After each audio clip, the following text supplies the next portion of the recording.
sabe, ¿no? Cada gráfico, cada diapositiva es muy rica si ustedes la saben aprovechar, ¿ya? Acá, ¿qué puedo sacar yo?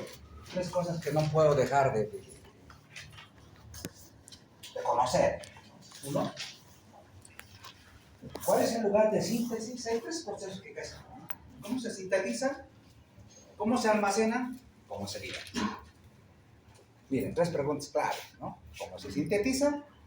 Estamos hablando de neurotransmisores, sustancias que transmiten información, ¿ya? Hasta el lugar efector, que son los órganos efectores. Estas sustancias transmisoras se llaman neurotransmisores. Estas sustancias que transmiten la información, tres cosas, ¿ya? ¿Dónde se sintetiza? ¿Dónde se almacena? ¿Cómo se libera? ¿Dónde se sintetizan? Varias posibilidades. ¿Dónde se almacenan? En las vesículas. ¿Cómo se liberan? Por exocitosis. Pero vamos a ver el mecanismo, eso lo vamos a ver enseguida, ¿ya? Pero esas cosas son fundamentales. Ahora, si nos dicen, doctor, las vesículas, ¿cuántos neurotransmisores adrenérgicos hemos indicado y cuáles son los adrenérgicos y cuáles son los adrenérgicos? ¿Cuáles son los neurotransmisores adrenérgicos y cuál es el neurotransmisor corinérgico? ¿O cuántos neurotransmisores adrenérgicos conoces y cuántos corinérgicos conoces?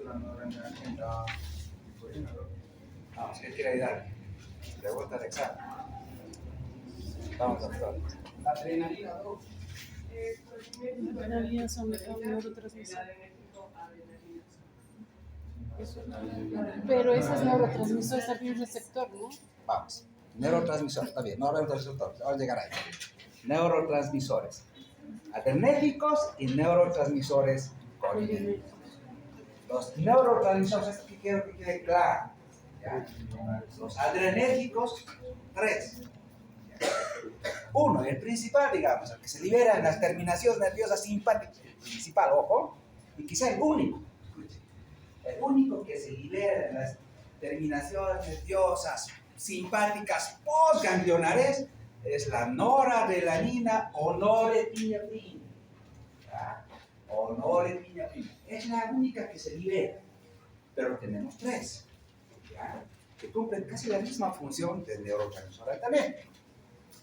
Uno es la nora.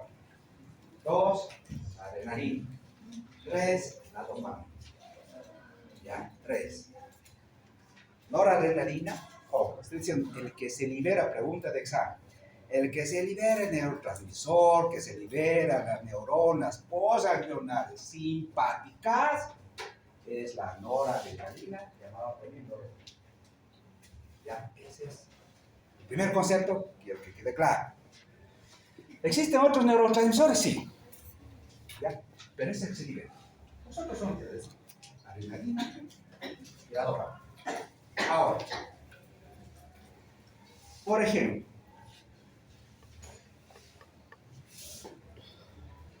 el neurotransmisor, pregunta de examen, ¿ya? El neurotransmisor, por este caso, se puede liberar como neurotransmisor de la noradrenalina, se puede liberar como neurotransmisor en esa fibra postganglionar simpática, pero también puede haber una forma de hormona. ¿Qué les parece? ¿Sí o no? Entonces la nora se libera de dos maneras. Como hormona, ¿quién la libera? ¿Quién la produce? ¿Quién la sintetiza? La médula suprarrenal. Como hormona, la libera la médula suprarrenal. Por ejemplo, ¿quién libera la médula suprarrenal? Es el último paso de la síntesis, la nora acaba en la adrenalina. Entonces, la que sintetiza esta hormona, las dos hormonas que sintetizan, la médula sintetiza dos hormonas que son adrenérgicas, ¿ya? La noradrenalina y la adrenalina. O sea, síntesis. La nora puede ser sintetizada como neurotransmisor en la fibra postganglionar simpática. Puede ser sintetizada como hormona en la médula suprarrenal. Perfecto. Eso tiene que quedar claro, ¿ya? Claro. Bueno. Seguimos avanzando, a ver qué más podemos hacer. Eso está perfecto. Esto da un ritmo. Adelante, vamos. Primero, rojas. Rojas, cuidado.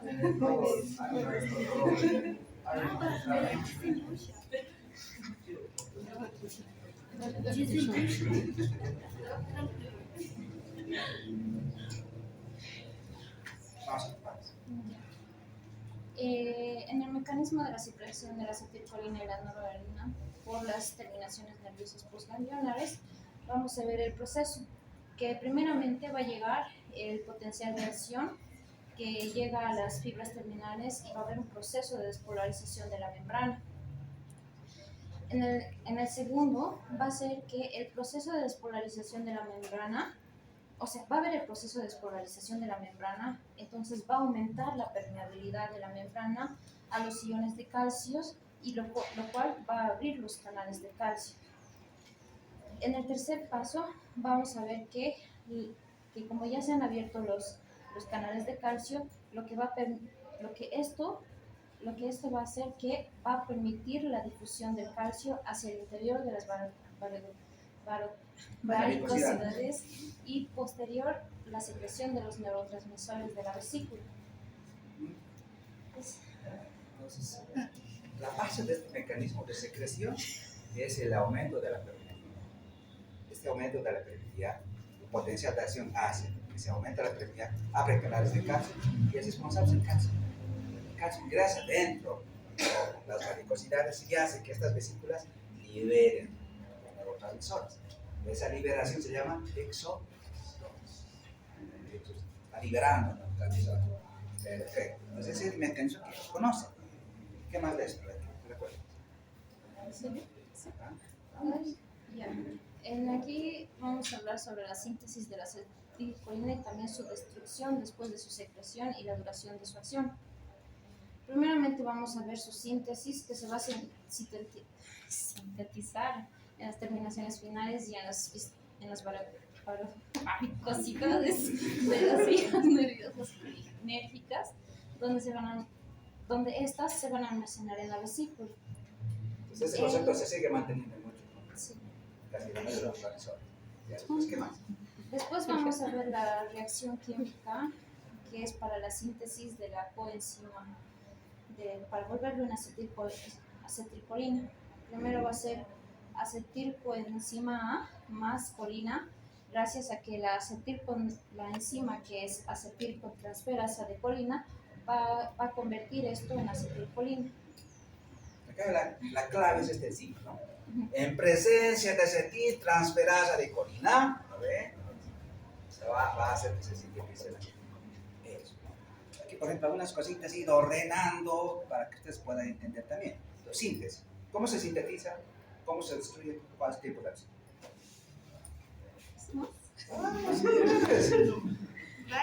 Tranquila, está bien. Tranquilo. Ya sabemos cómo se sintetiza y una enzima participa. Perfecto, ya lo has dicho. Ahora yo quiero saber cómo se destruye. ¿Quién la destruye? Porque su tiempo de acción es cortito. Si les pregunta el examen, tiempo de acción. ¿Quién tiene mayor tiempo de acción? ¿La acetilcolina o la noradrenalina? Yes. Ustedes ven tiempo de acción de la duración es cortito, segundos. Pero ¿quién hace que ese tiempo sea corto? ¿Verdad? Entonces esta enzima es la que destruye de grano. ¿No? De grano. Por ejemplo, hay muchos productos que inactivan esta enzima, por lo tanto la vida media de la acetilcolina persiste más, el efecto parasimpático se mantiene mucho más tiempo y todos los síntomas, decía los reales, son por eso. ¿Ya? Duración, segundos. Anótense preguntas de examen, y esto es importante. El tiempo de duración de reacción entre los dos principales neurotransmisores colinérgicos, la acetilcolina y la noradrenalina, que tiene mayor tiempo de acción, la noradrenalina. Ya, saben con eso, es muy poquito. Que el dibujo te lo resume todo, ¿no? Se libera por se sintetiza, se almacena, exocitosis, liberación, el espacio sináptico, según su receptor y se activa por la tiempo de vida cortito. Máximo.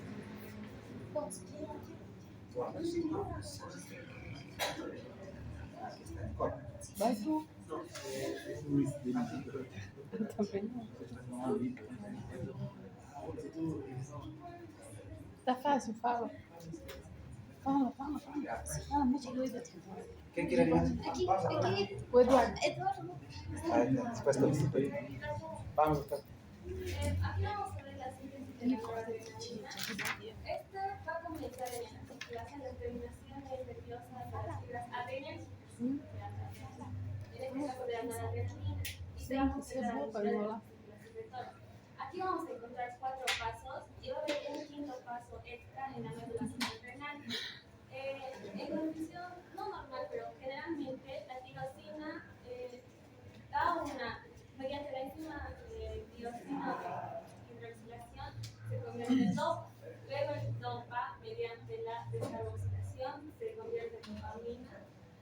Y después el transporte de dopamina va hacia las vesículas y dentro de las vesículas produce una hidroxilación y se convierte en noradrenalina. Y esta va a ser expulsada por exocitosis. Después, la médula... Hasta el 4º paso pues, normalmente se produce en las fibras nerviosas activas. Ese es el 4º paso, no confundan, cuidado. Cuidado que se me diga, no, el 5º paso nada que ver. El 5º paso se da en la médula. Exacto, no, ahí se da el 5º paso. Y miren, ¿qué pasa en el 5º paso? En este 5º paso, una vez que está la noradrenalina, el 80% se transforma en adrenalina mediante la No se olvide. Neurotransmisor, hormona. Neurotransmisor, hormona. ¿Ya? No se olvide. Vamos, ¿qué?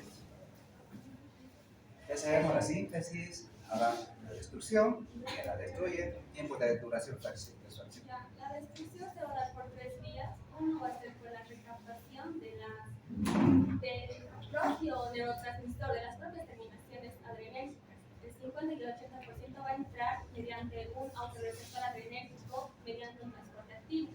Después, la segunda vía va a ser por difusión.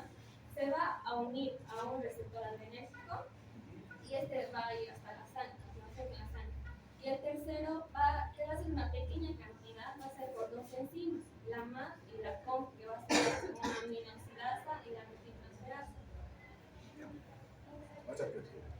Esta destrucción por estas enzimas tisulares se produce en él y la pregunta de examen, no está sus cosas.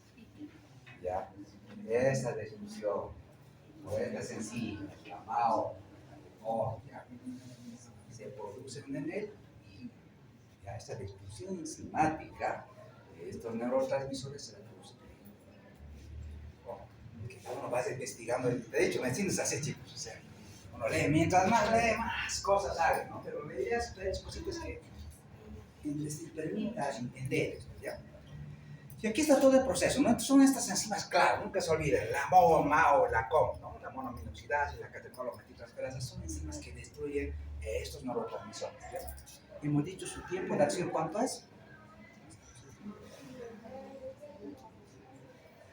Ya está. Duración de acción. Lo habitual es que sea de unos pocos segundos, pero esta va a permanecer activa también en la sangre de 10 a 30 segundos, hasta que disminuye su funcionalidad, que va a ser aproximado de 2 a 4 minutos. Sería más que eso. Pero, por ejemplo, el otro segundo dice, pueden permanecer activas de 10 a 30 segundos. Se preguntan, ¿qué hace que su tiempo de acción sea mayor? ¿Quién hace que el tiempo de acción de esos neurotransmisores sea mayor? Las hormonas secretadas por la mente. Es como que le ayuda a que estos efectos adrenérgicos duren más tiempo. No se olviden que al mismo tiempo se está liberando norepinefrina de manera directa por esas fibras postganglionares simpáticas y al mismo tiempo el impulso ¿dónde está yendo? A la médula. Y la médula está secretando al mismo tiempo. Por eso la activación simpática se produce de manera directa y de manera indirecta a través de la médula. Entonces, mientras esto empieza a declinar su tiempo de acción de la norepinefrina que se libera en esa terminación nerviosa, por otro lado, al mismo tiempo está produciendo noradrenalina en la médula suprarrenal. Y eso hace que el tiempo de acción sea mayor. Que ayuda en su efecto, en su acción efectora. ¿Está claro? Perfecto. Bueno, ahora sí va a ser más fácil esto. Ahora vamos a hablar de receptores. Entonces, cuando hablamos de receptores, chicos, primero tenemos que saber qué es un receptor. ¿Ya? Imagínense, esta sustancia transmisora, neurotransmisora, que está llevando la información, tiene que ver quién se la reciba esa información. Alguien tiene que recibir esa información en su sitio efector, en sus órganos efectores. ¿Y quién recibe esa información es? Los receptores. ¿Ya? Vamos a ver que hay receptores excitadores y hay receptores inhibidores. Cada sistema tiene diferente tipo de esto. Eso es lo que vamos a ver enseguida. Bueno, pero yo necesito saber qué son, cuál es el concepto. Miren, los receptores, tanto colinérgicos como adrenérgicos, hay un concepto que ustedes la tienen que fijar. Son proteínas integrales de membrana. ¿Ya? Uno, ¿qué son? Son proteínas integrales de membrana. ¿Dónde están ubicadas? La segunda cosa muy importante, en la membrana plasmática. No está en el núcleo, está en la membrana. ¿Ya? Estos receptores se encuentran en la membrana de esa célula efectora.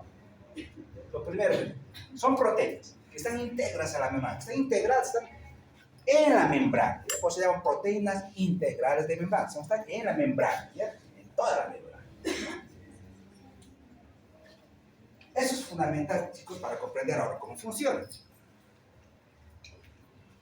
Entonces, cuando decimos receptores de los órganos efectores, vamos a decir, ¿cuáles son los receptores de los órganos efectores? Entonces, ¿cómo se produce el proceso de activación de estos receptores? Uno, primero tiene que haber una unión o una fijación del neurotransmisor a su receptor, ¿sí? Si no, no está bien. Tiene que haber fijación, tiene que haber unión, tiene que unirse ese neurotransmisor a su receptor. El primer paso. El segundo paso, chicos, esto cambia la configuración de la estructura proteínica del receptor. Cambia la configuración de su estructura proteínica. Cambia, inmediatamente se produce la activación o la inhibición, pero cambia su estructura. ¿Ya? Es decir, en general, puede ser que una molécula modifique, digamos, excite o inhibe. ¿Y cómo actúa? De dos formas. Es lo que ya vamos a ver. Dice, puede causar, como en la fibra, ¿no? Como ha hecho el receptor, autorreceptor adrenérgico, que otra vez ingresa, se capta la noradrenalina, casi igual, causando, dice, un cambio en la permeabilidad de la membrana, ¿no? De la célula frente a uno o más iones. Aumento de la permeabilidad, entradas y salidas electrónicas, ¿ya? Sodio, calcio y salidas por aquí.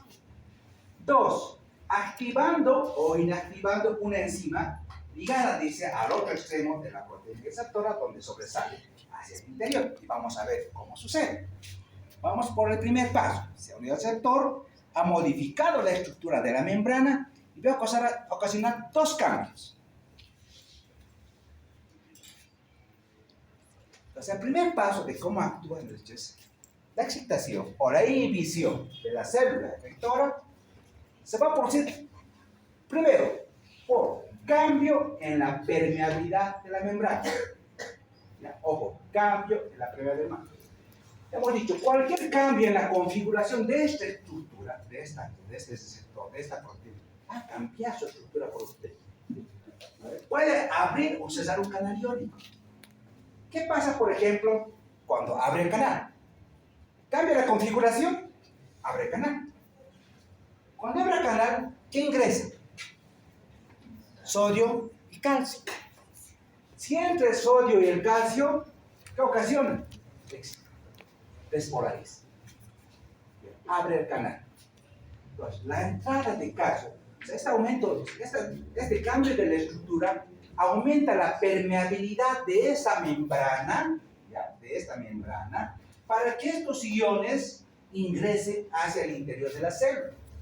Cuando ingresa el sodio y el calcio, logra despolarizar a esta célula o la excita a esta célula.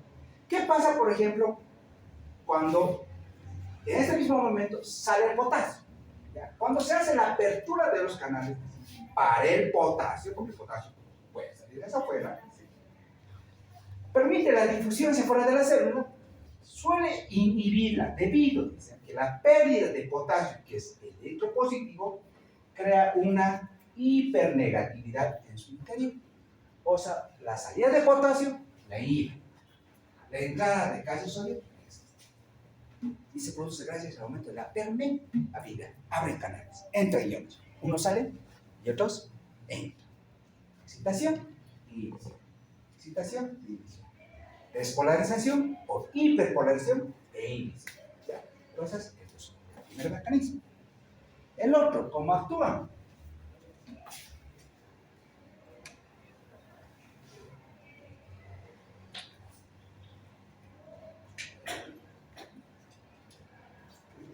Esto lo hacen a través de segundos mensajeros. ¿De dónde debió ver, no? Ha hablado del segundo mensajero, ¿sabe específico? ¿No escuchado? Bueno. Sí, claro que sí. Sí, doctor, claro que sí. Miren, este es el sector. Sí, los sectores, por ejemplo, los sectores, vamos a ver que la proteína G es fundamental. ¿Ya? Dice, mire, este es el sector. Este es el neurotransmisor. Si una la proteína G, ¿ya? Esta proteína G cambia la estructura, normalmente la estructura de esta proteína tiene tres componentes. Un componente alfa, beta y gamma. Al entrar en contacto con el neurotransmisor, esto crea una fragmentación de la fracción alfa. Y esta fracción alfa lo que hace es activar una enzima, la adenosiclasa. ¿Está dónde? Esta misma enzima está en la membrana. El receptor está en la membrana. Y eso lo que hace, activa esta enzima, en presencia de ATP, se transforma a AMP. El AMP cíclico es responsable de la excitación. Entonces actúa a través de segundos mensajeros. Por ejemplo, miren, la unión de la noradrenalina a su receptor, pongamos que es este, en el exterior de la célula, sí, porque se encuentra en su membrana. Dice, aumenta la actividad de una enzima. ¿Está aumentando o no? Miren, ¿cómo se ha desestructurado? Aumenta la actividad de esta enzima, ¿ya? La amilatosiclasa. Dentro de la célula, porque ya está dentro, en la parte interior de la membrana, no está en la parte externa, está en la parte casi interior de la membrana. Entonces, dentro de la membrana, lo que determina la activación de esta enzima, aumenta la actividad de la adenosiclasa dentro de la célula, eso da lugar a la formación del AMP cíclico o monofosfato de adenosina cíclico o AMP cíclico, que a su vez pone en marcha cualquiera de las reacciones intracelulares. Pero en este caso es excitación. Entonces, de esa manera actúan. Ahora vamos a ver. Vamos a entender, no se preocupe, tranquilo. Vamos a hablar hasta el final, van a lograr entender. Entonces, cuando decimos receptor de actor entonces tengo que decir, si tengo, ¿cuáles son los receptores adrenérgicos y cuáles son los receptores colinérgicos? Entonces, vamos a agrupar en dos grupos. Tipos de receptores. Tengo un receptor, son linotrópicos, y dentro de este grupo, ahí son los nicotínicos, ¿ya? Dentro de los trópicos. Dentro de los receptores metabotrópicos, ahí están los muscarínicos y los adrenérgicos, dentro de este grupo. Y los vamos a estudiar uno por uno. Este concepto les quise colocar acá porque escuché un texto, me parece muy interesante decir. Les va a servir algo. Una sustancia transmisora, para nosotros, neurotransmisor. ¿Ya? Acá lo coloco como autónomo, neurotransmisor. ¿Ya? Es capaz de causar inhibición, ojo, en algunos órganos receptores, o excitación en otros. Dependerá del tipo de receptor. Entonces, hay receptores excitatorios y receptores inhibitores. Eso lo vamos a conocer enseguida. ¿Ya? Esto suele venir, dice, determinado por la naturaleza proteica del receptor presente en su membrana. Vamos a ver ahora esos cambios. Cuando decimos, por ejemplo, decimos que, por ejemplo, cuando hemos hablado, ¿dónde hablamos, por ejemplo, de los receptores nicotínicos? ¿Dónde se encontraban normalmente los receptores nicotínicos? Les hicimos un grafiquito, un resumen, ¿eh? Sí. Se acuerdan que estaba al medio, que ese sector estaba, por ejemplo, en las glándulas, en ganglios. Ujú. ¿No? Eso, entre la unión de la fibra pre y postganglionar, ahí estaban los receptores nicotínicos, ¿ya? Entonces, vamos a hablar de esos receptores que se encuentran en esos ganglios. Pero vamos a ir un poquito más allá. Vamos a comprender qué consiste. Bueno, esos receptores nicotínicos, vamos a ir paso a paso. Mecanismo de acción, ¿ya? Primero son los receptores canal. Si dice receptores canal, es lo mismo. Aumento de permeabilidad, entrada y salida de iones. ¿Ya? Receptores canal. Apertura y cierre de canal. Excitación inhibisible. ¿Ya? Por eso también se llama receptor canal o canal regulado por ligando, porque no hay problema. Dice, ¿no? La excitación o la inhibición, miren, de la célula efectora mediante un cambio de la permeabilidad de su membrana, abre o cierra canal. Listo, ya está. Es el mismo mecanismo. Si entra sodio y calcio, excitación. Si sale potasio, inhibición. Ya está todo por canal. Por eso los receptores canales. ¿Ya? El receptor canal. Vamos a ver qué características más tiene.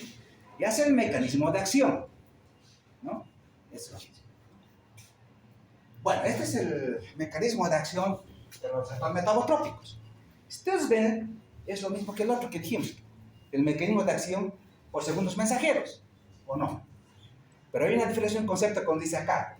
Estos receptores muscarínicos, son receptores asociados a proteína G, ¿ya? Miren, ¿cómo el receptor de acetilcolina, ¿ya? Está uniendo a su receptor y al mismo tiempo cambia su configuración y activa, ¿ya? A la aranilotociclasa para que produzca AMP. Esa es la vía del AMP5. Esta otra es la vía del fosfolípido, ¿ya?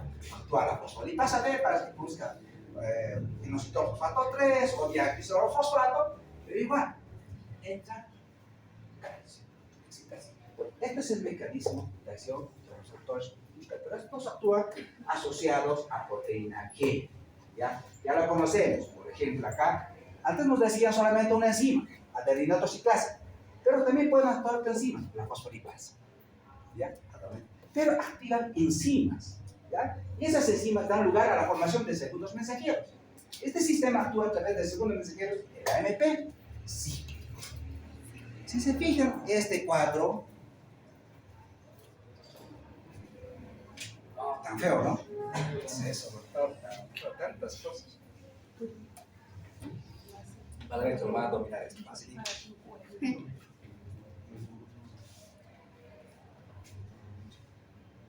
A ver, lo dejaremos todo bien, no vamos a complicar la vida, ¿ya? Al final van a ver que esto lo va a dominar. Van a ver qué cosita lo vamos a ver al final, para no complicar la vida de momento. ¿Ya? Vamos a ir primero parte por parte. Ahora vamos a ir desmenuzando al receptor nicotínico, ¿ya? ¿Por qué se llaman receptores nicotínicos? Primero, voy a hablar del receptor nicotínico. Me pueden preguntar, ¿y doctor, de dónde viene el nombre? Se llama así porque la nicotina, ¿dónde está? En las hojas de tabaco. A ver, ahí se encuentra la nicotina. Imita la acción de la acetilcolina cuando se une al receptor muscarino. ¿Ya? Por eso se llama receptor nicotínico. ¿Ya? Por esto. Porque la nicotina presente en las hojas de tabaco simula la acción de la acetilcolina uniéndose a este receptor. ¿De ahí viene él? No. ¿Queda claro? Ya sabemos, su mecanismo de acción es un receptor canal, depende del aumento de la permeabilidad, entonces salida de. Pero hay una característica ahora de estos receptores. Son de respuesta rápida. Rápido, ¿ya? Son de respuesta rápida. Entonces, como he dicho, lo que causa es aumento de la permeabilidad de la membrana, entonces, como el sodio entra y el potasio sale, ¿no? El sodio entra y el potasio sale. Eso causa excitación e inhibición de la membrana. o de la célula en su caso, ¿no? Entonces, si hace el mecanismo de acción, entonces, ¿cómo se llama? La otra pregunta es, doctor, ¿dónde está localizado? También lo sabe. ¿Dónde está localizado? Ah, ahora esto ya se acuerda, ¿no? El gráfico. Si yo me acuerdo del gráfico, entonces yo veo captando. Tengo que ir teniendo captando. Ah, primera localización, segunda localización, tercera localización. La que nos interesa, la primera, dice, ¿no? Doctor, ¿se encuentra dónde? Mire, siempre vamos a hablar membrana, membrana, membrana. Entonces, ¿dónde? En la membrana citoplasmática de las dendritos o los cuerpos de las células. ¿De qué neuronas? De las neuronas postganglionales, tanto del sistema nervioso simpático y parasimpático, ubicado en los ganglios. ¿Está bien? ¿Han entendido o no? ¿Se ha entendido, doctorito? Oh, esta es la fibra. Esta es la preganglionar. ¿Dónde se encuentra? Supongamos que esta sea la cabecita del cuerpo de esta neurona postganglionar. Se encuentra en el cuerpo, en la membrana de esta neurona. Porque no se olviden que a este receptor nicotínico, se encuentra acá, en el cuerpo de la neurona postganglionar, tanto como simpático. No nos olvidemos de hecho, tenemos preganglionares y neuronas postganglionares. Por eso es el corte, entonces se fijen acá. Dice, en los cuerpos de las células, ¿ya? De las neuronas postganglionares, pero eso es membranas, ¿no? Esta es la neurona postganglionar. Supongamos que este es el cuerpo, este es el ganglio, y este es su cuerpo. Entonces, en el cuerpo, en su membrana, se encuentran estos receptores, ¿ya? Porque si no, ¿dónde iría la acetilcolina? No tuviera dónde fijarse, dónde unirse. Entonces, tiene que haber un lugar en su membrana de esta neurona que permita la unión. De ahí que este receptor nicotínico está ubicado ahí, ¿ya? En la neurona postganglionar del sistema simpático y parasimpático. El parasimpático lo mismo, ¿ya? Tenemos receptores, simpático, parasimpático. Entonces se encuentra en la membrana, pero de estas fibras postganglionares, ¿ya? Está recibiendo, esperando al receptor, a sus neurotransmisores. Entonces, ¿dónde más se encuentra? El segundo.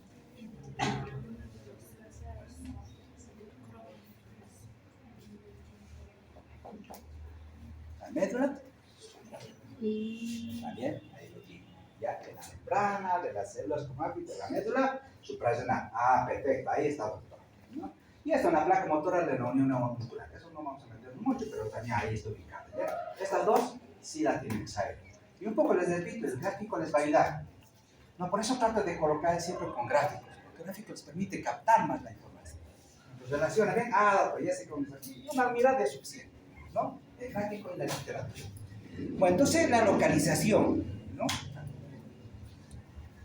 ¿Quién la activa? ¿Quién activa este receptor? La acetilcolina, ¿no? ¿Quién la activa? De estos nicotínicos, ¿quién la activa? Bueno, vamos a ver la actividad de nicotínicos y muscarina. ¿Quién activa los receptores nicotínicos? ¿Quién activa los nicotínicos? ¿Quién la activa? La acetilcolina. Su neurotransmisor que activa es la acetilcolina. ¿Quién la activa? Pues la despolariza. En consecuencia la excita, ¿no? Esta es la postsináptica, ¿ya? O sea, puede ser una neurona postganglionar, como dijimos, una fibra muscular esquelética o la médula suprarrenal, donde están localizados. Pero quien la ha activado, quien la despolariza, ¿quién la excita? La acetilcolina. ¿Ya? La acetilcolina. Y acá también dijimos, por ejemplo, este es en el simpático, ¿no? Sabemos que así sucede. ¿Qué parte de la división simpática también es colinérgica? La que va a las glándulas sudoríparas. Ojo. Entonces, igual, ya las frutos muscarínicos, en este caso, el simpático, ¿no? Lo mismo que el parasimpático, se produce por medio de la acetilcolina. A veces causa excitación, a veces causa inhibición. Depende de la función del receptor. Lo mismo acá, ¿quién la excita? La acetilcolina. La acetilcolina, la acetilcolina. Pues esa es la que le despolariza a estos receptores, las activa. Entonces, cuando vemos, ahora, esos son los nicotínicos. Ahora vamos a ver los colinérgicos.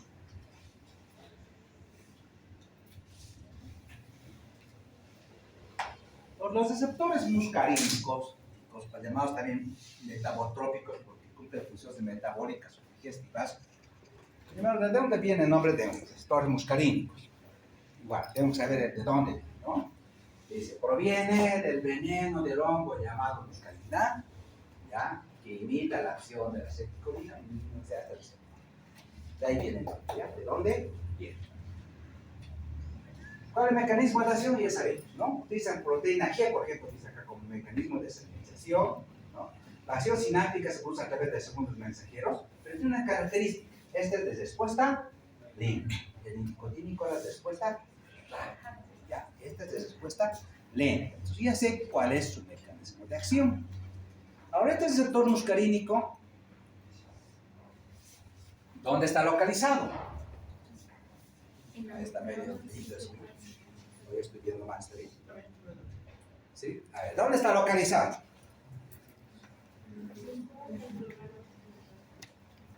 Igual, partimos del mismo, en la membrana citoplasmática. ¿Ven?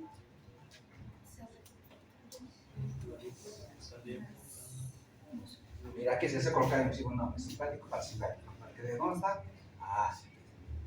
En todas las células efectoras estimuladas por neuronas colinérgicas postganglionares, ¿ya? Del parasimpático. Músculo liso, músculo cardíaco y glándula. Aquí están. ¿Ya? Estos son los efectores, es el músculo, glándulas. Ahí está el receptor muscarínico. Ya está localizado ahí, en sus efectores. Entonces, en la membrana de sus células efectoras. Ahí está el receptor muscarínico. Ahí se va a unir al acetilcolina. ¿Dónde más? En las células estimuladas, dice, la colinérgica también, pero que van a las glándulas sudoríparas. Ojo, no olviden que este es simpático. Esto es parasimpático. ¿Ya? O puede ser en las células, en la membrana de las células efectoras estimuladas por neuronas colinérgicas postganglionares del simpático. Y otra del parasimpático. ¿Y del simpático dónde van? Principalmente a las glándulas. Es la única diferencia. ¿Ya? De todas las neuronas postganglionares del simpático, una como que se desvía, una es atípica, digamos, ¿no? Que se va a las glándulas. El resto se va a sus receptores que tienen que ir, ¿ya? Esa es la única diferencia que les pueden preguntar. Y ahora, cuando hablamos de receptores muscarínicos, ¿cuántos tipos son? 5 tipos. M1, M2, M3, M4. Sí, doctor, ¿cómo puedo yo? A ver, primero, yo sugiero lo siguiente, ¿ya? Porque memorizar es complicado y es fácil, no se lo olvida. Tú tienes que buscar sus estrategias, ¿no? Cómo poderlas agrupar. Entonces, esa es una forma también que me parece importante. Por ejemplo, los receptores pares, M2 y M4, son inhibitores. Los receptores impares, M1 y M3, son excitadores. Por ejemplo, todos los receptores colinérgicos tienen que ver con parasimpático. ¿No ven? Todos los receptores colinérgicos, la acetilcolina, que tienen que ver, son los receptores del sistema nervioso parasimpático. ¿Cuál es la función principal del parasimpático? ¿Cuándo se activa? ¿Cuándo prima su función? Durante la digestión. Es el paso que nos permite totalmente digerir todos los alimentos. Gracias a ese tiempo lo podemos digerir. ¿Y qué hace el aparato digestivo para digerir? ¿Qué hace? Una vez que ingresa el alimento en la boca, ¿qué pasa? Esa es clave para que puedan entender esto. ¿Qué pasa cuando ustedes ingresan un bolo alimenticio? Ahora empieza la devolución. ¿Qué empieza con la digestión? ¿Sería importante la glándula salivar, la presencia de la saliva? Sí, se activa. ¿Ya? Se activa. ¿Y se activa de qué se está hablando? De cualquier perspectiva. Se activa. Las glándulas salivares se activan. Después, ¿qué viene? Las glándulas salivares, después hay la producción de saliva de la glándula. Todas las glándulas salivares empiezan a producir la saliva. Imagínense, la cantidad de saliva que se produce es 1000 ml. O sea, es 1000 la cantidad de saliva que usamos todos los días. Durante 24 horas secretamos 3 gramos. Hasta la saliva. ¿Qué pasa con el estómago? ¿Hay glándulas o no hay glándulas? Glándulas, las glándulas gástricas producen 1500 litros de heces por 24 horas. Siguen produciendo. ¿Qué más? Seguimos bajando. En el duodeno hay unas glándulas. Las glándulas de Brunner, por ejemplo, que también producen. ¿Ya? Después seguimos bajando. Las glándulas del ileointestino siguen produciendo. O sea, tenemos glándulas en todo el tubo digestivo, ¿no? Y en los órganos accesorios, vesícula y todo eso, ¿no? Uno, entonces todas las glándulas, todo este estímulo parasimpático que va a las glándulas, actuando sobre los receptores, ¿qué hace? Aumenta su secreción. ¿Ya? Por ejemplo, a nivel del receptor M1, que se encuentra en su cerebro, pues en este caso el estómago, ¿qué hace? Que se produzca mayor cantidad de sucrujo gástrico. ¿Ya? Glándula, el receptor, ustedes M1, ya. Hemos dicho, los receptores M impares son excitatorios, siempre van a estimular, van a hacer que se produzca. Los otros son inhibitores, van a desunir, van a anesteser, van a parar. ¿Ya? Pero en este caso van a excitar. Entonces, el receptor M1 aumenta la secreción. El receptor M3, excitatorio, doctor, va a estimular este glándula, aumenta su secreción. Glándulas celulares, glándulas aumentan la secreción. Por ejemplo, el estómago, ¿qué pasa para que el alimento? Porque tiene que progresar, tiene que digerirse. A ver, en el estómago sufre la trituración, pasa al intestino, se tiene que absorber, se tiene que excretar, toda la parte digestiva. ¿Qué se quiere? Peristaltismo. Entonces, apenas entre el estómago, ¿en el estómago hay peristaltismo o no? Si no, no progresaría y se quedaría ahí en la comida.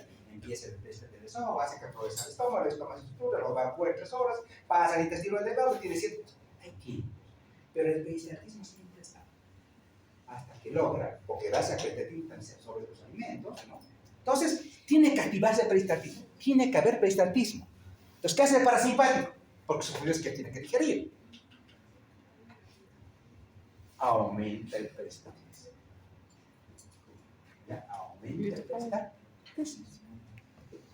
Entonces, ustedes ahorita, miren, solamente yo tengo que entender la función, porque yo sé que el parasimpático es el neurotransmisor, cuando imprime esta acción, estos receptores se activan. Los receptores excitatorios. Eso es lo que es inhibidor. ¿Está bien? Bueno, lo vayan analizando poco a poco, no se preocupen. Pero van a ir entendiendo, ya poco a poco. La idea es darles unos tips para que ustedes vayan un poquito bien.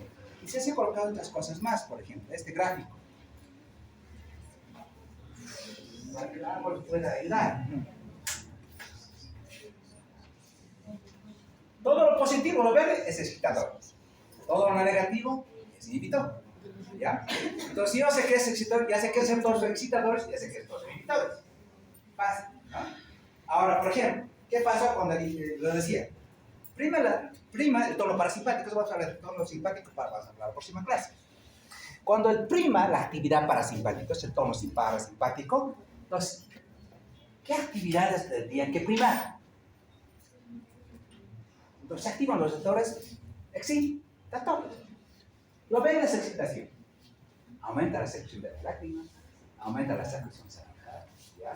Ojo, aumenta la motilidad, produce un vaciamiento gástrico de la vesícula que se preocupa, porque por ejemplo, ¿qué pasa?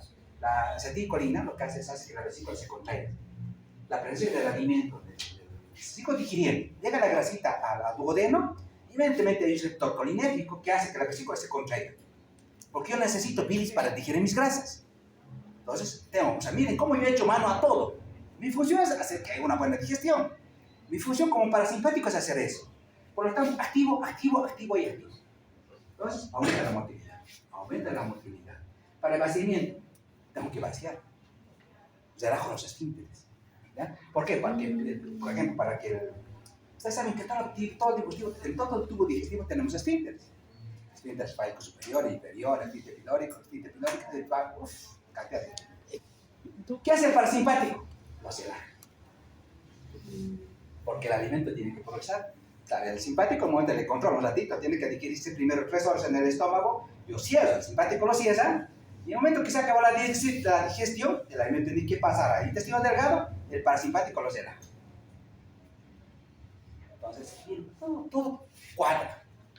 Cuando yo sé cuál es la función, entonces les repito. todo lo verde prima cuando hay aumento o primacía del tono parasimpático. Cuando prima la acción parasimpática. Y lo otro lo inhibe, ¿no? Por ejemplo, yo no necesito que mi corazón lata. No, es una frecuencia cardíaca, tiene el microtismo, vasodilata. En los pulmones ahí sí ocasiona broncoconstricción, ¿no? Simpático dilatación y se relaja los esfínteres para que pueda morir allí, ¿no? Doc, una preguntita. Esos los nervios craneales que van a estar, ¿va a ser el 3, el 7 y el 11 y el 10 o hay no va a entrar el 9? Buena observación. Inmersor, ¿no? Es inmersor. ¿Cuáles son los nervios craneales? O sea, si ustedes ven la estructura cráneo-sacra, me dirán, doctor, ¿cuáles son los pares craneales que hemos indicado? El 3, 7, 9 y 10. ¿Qué está? ¿Quién se ha metido ahí? 11. El euro es mi época adelante, no se han equivocado. Bueno, observación. Bien, bien, están despiertos. Bien, felicidades. Bueno, entonces, esa es la idea, chicos, de tratar de ser un poquito gráficos para que ustedes puedan entender. Los leo un poquito con el libro, va a ser fácil. ¿Ya? Entonces, lean y entiendan. La idea es que entiendan. Bueno, cuando nosotros vemos ahora los sectores adrenérgicos del sector A, bueno, ya hemos hablado un poquito de esto, solamente es lo mismo, ¿ya? Sabemos que los sectores adrenérgicos, igual que los muscarínicos, son sectores tipo proteína G, uno se utiliza la proteína G como mecanismo de señalización, actúan a través de segundos mensajeros, también son de respuesta lenta. Y aquí una cosita que se los coloqué que me parece importante, lo que nos había comentado, ¿no? El sistema nervioso autónomo, las neuronas adrenérgicas, ojo, liberan también conocida como norepinefrina, en su mayoría, ¿no? En su mayoría, ¿ya? Por lo tanto, las neuronas simpáticas postganglionáticas son adrenérgicas, ese concepto. Entonces, vamos ahora donde están localizados estos receptores adrenérgicos. Lo mismo. También lo saben. Dicen, todas las células efectoras estimuladas por neuronas adrenérgicas postganglionares del simpático. Ojo, pero tenemos dos estimulaciones, directa e indirecta. ¿Ya? Cuando la estimulación es directa por la fibra postganglionar simpática directa, el neurotransmisor principal es la norepinefrina, noradrenalina. Ese es el principal. ¿Ya? Ese es el único que se libera. Pero ojo, con la médula nos dice, se liberan noradrenalina y adrenalina, pero ya como hormonas. Ojo, miren, en la nerviosa acá no se libera adrenalina. Las postganglionares no se liberan adrenalina. Quien las libera es la médula, pero de manera indirecta, pero ya como hormona. De tal manera que voy a tener norepinefrina como neurotransmisor liberado por esta fibra postganglionar, voy a tener como hormona, pero liberada por la médula suprarrenal. Entonces están en todos los sitios vectores. Entonces, la tercera pregunta, ¿cuántos tipos de receptores adrenérgicos hay, doctor?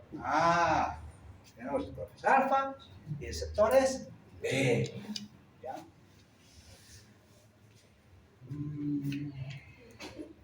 Bueno, esto es lo que les decía, ¿ya?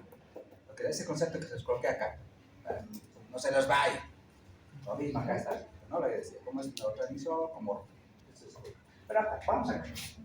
Entonces, los receptores, ¿cuántos son los tipos de receptores adrenérgicos? Receptores alfa, receptores beta. Los receptores alfa son alfa 1, alfa 2. Los dos beta son beta 1, beta 2. Lo mismo. Vamos a agrupar para que sea un poquito más fácil. ¿Ya? Los alfa 1, beta 1, los impares son excitatorios. Y los pares inhibidores. ¿Ya? Eso es importante. ¿Por qué? Porque esto nos va a permitir analizar esto. No, tipos, ubicación y función. Cuando se activa el simpático por el ejercicio, coloquémosle, cuando uno empieza a hacer ejercicio, ¿qué pasa cuando una persona hace ejercicio? Se quiere oxígeno, se quiere energía, ¿no? Y se quiere que a muchos les infla los músculos de una cantidad igual a sangre, Inclusive, ¿qué pasa con mis coronarias? Mi corazón va a empezar a latir más rápido, porque necesita sangre, llevar más sangre a todos los tejidos, porque la sangre circular 20 veces más, ¿no? Tiene que oxigenar todos los tejidos. ¿Qué pasa con los coronarios? Vasoconstricción, vasodilatación. Imagínate si el corazón simpático pusiera, aumenta la frecuencia cardíaca y al mismo tiempo vasoconstricción, muere, ¿no? Mire cómo es solito se vasodilata. Aumenta la frecuencia de contracción, aumenta la fuerza y la frecuencia de contracción, pero vasodilata sus coronarios. Esto es simpático. Él mismo se protege, ¿ya? Músculos, por ejemplo. Yo necesito que mis músculos lleguen a una cantidad adecuada de sangre. ¿A ver? Si quiero músculos. Por tanto, ¿qué va a pasar en músculos? Vasodilatación. Se vasodilar. ¿No? Bien, vasodilatarse. Porque necesita. Exacto, necesita. ¿Qué pasa con el pulmón? ¿Vasoconstricción o broncoconstricción, broncodilatación? Broncodilatación. Necesito oxigenar. Simpático, broncodilatar. Yo necesito oxigenar. Ya necesito ventilar, necesito oxigenar. Necesito, por ejemplo, al hígado. Necesito glucosa. Glucólisis. Necesito degradar glucólisis. ¿Ya? Porque necesito glucosa. ¿Qué pasa, por ejemplo, cuando una persona tiene estrés? ¿Se sube el azúcar o no se sube el azúcar? Se sube. Hay hiperglicemia por estrés. Una persona que está constantemente estresada, oye, el azúcar está alto. El problema es el simpático. ¿Ya? Está estimulando el simpático. Entonces, es fácil que sube el azúcar. Ahora, si se entiende un poquito que cuando prima la actividad simpática, lo que va a primar va a ser más la actividad cardiovascular. ¿Ya? Cardiovascular, para oxigenar, para indicar, para nutrir a los tejidos, porque el organismo lo necesita durante el ejercicio, durante el dolor, cuando hay pelea, huida. Entonces, ¿qué pasa? ¿Qué pasa? Hemos dicho con otros a nivel. ¿Qué es el receptor? Hemos dicho, a ver, ¿son excitador o inhibidor? Excitador o inhibidor. Ahí es la clave. Si no sabemos eso, estamos chavos. Y le voy a colocar de nuevo 40. Eso sí que vamos a ver. Impacto. Memorícense esto primero. Esto va a ser fácil. ¿Ya? Primero entienda la función. ¿Qué sistema prima más cuando se activa el simpático? Cardiovascular. ¿Ya? Se ayuda con el respiratorio, un poquito broncodilatado. Se ayuda con el hígado, porque se quiere glucosa. Después todo hace cardiovascular. ¿Ya? Entonces yo tengo que saber cuál es excitador, cuál es inhibidor. Los impares siempre excitadores. Pues si yo me memorizo esto, ya va a ser fácil que entienda esto. Si el receptor alfa 1 es excitador, si activan, si estos efectores del corazón, por ejemplo, tiene receptores alfa, doctor, ¿qué hace cuando se activa el receptor alfa? Cuando una nora ingresa se une a este receptor. ¿Qué pasa con el corazón? Aumenta la fuerza de contracción, porque excita. ¿Ya? Sobre los vasos sanguíneos, vasoconstricción. ¿Ya? ¿Qué pasa, por ejemplo, con los vasos venosos, cutáneos, viscerales de la cápsula del vaso? Cuando el organismo, por ejemplo, requiere una hemorragia, necesita redistribuir su flujo sanguíneo, llegar a órgano nuevo, corazón, redistribuir. ¿Qué pasa en las venas? Vasoconstricción musculares. Lo hace a través de receptores alfa. Miren, vasoconstricción, porque se distribuye. Tiene que sacar esa sangre, porque en la vena tenemos alta sangre acumulada, en los abdomen también. Entonces va a sacar vasoconstricción de la piel, también lo va a llevar a sus órganos nobles. Pero vasoconstricción, defecto alfa. Bueno, y así. Y esos son los excitatorios para que ustedes vean bien. Por ejemplo, a él no le interesa la parte digestiva, porque a mí lo que necesita es la parte cardiovascular. Entonces, ¿qué pasa con la excitación? ¿Qué pasa, por ejemplo, con los esfínteres? Como he dicho, el parasimpático, todos los relajaba, porque necesitaba que el alimento pase. Esto como que le controla, dice, ¿no? Un ratito, quiero un poquito. Contracción y el otro relaja. Entonces, el efecto beta es muy poquito, ya más tiene con excitación, inhibición del sistema nervioso central, pero estos efectos son significativos. ¿Qué les parece? Impar, ¿qué hace?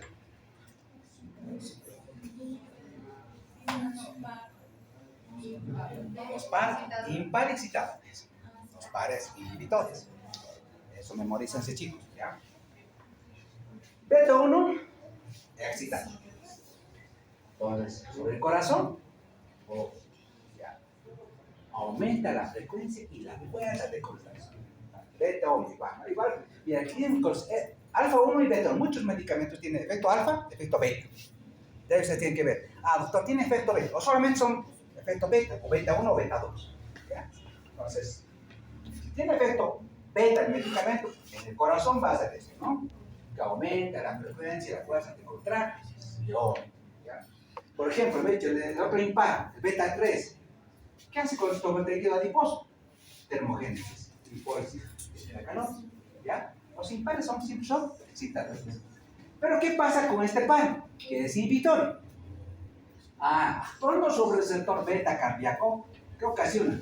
Vasodilatación coronaria. Mira, el mismo se protege, ¿no? Se protege. Bien. En los bronquios, ¿qué ocasiona?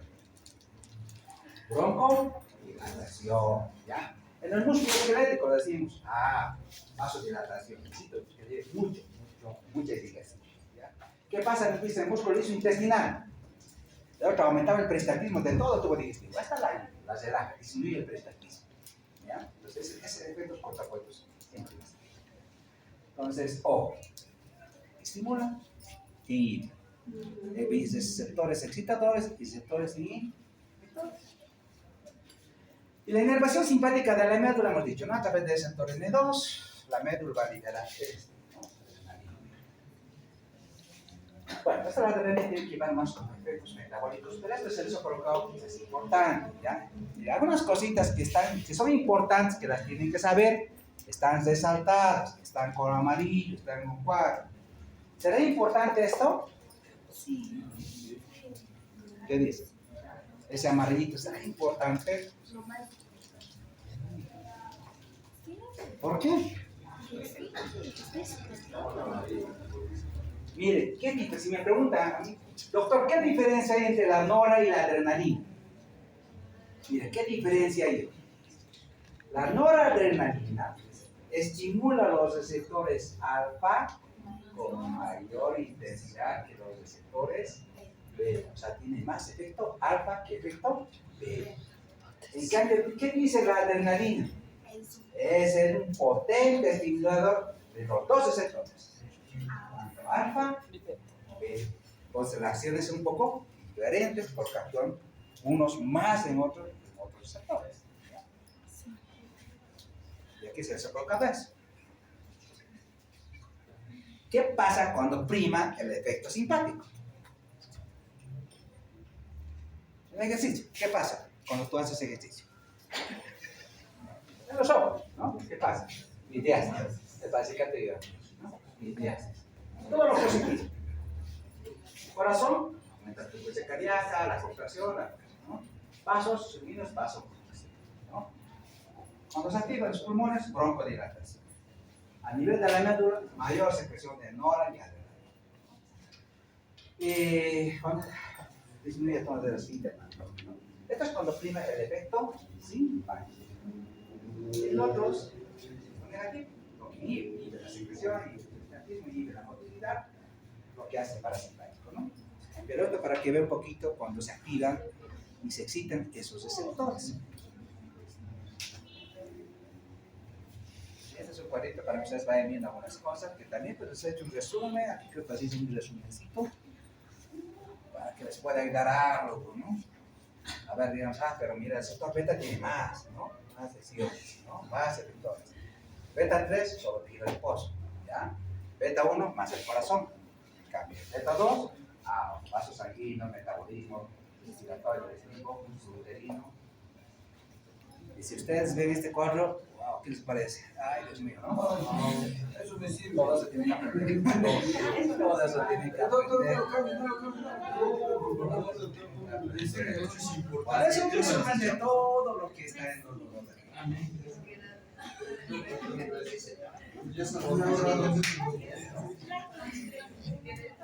Bastante atento a su tarea entonces. Simpático, parasimpático, simpático. Se puede pasar esta noche tranquilo.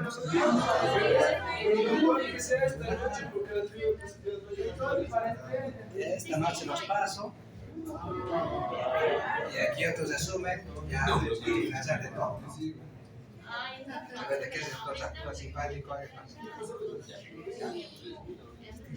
Bueno, chicos, hasta ahí. La próxima hacemos pagando la médula, ¿ya? Esta hacemos la próxima clase.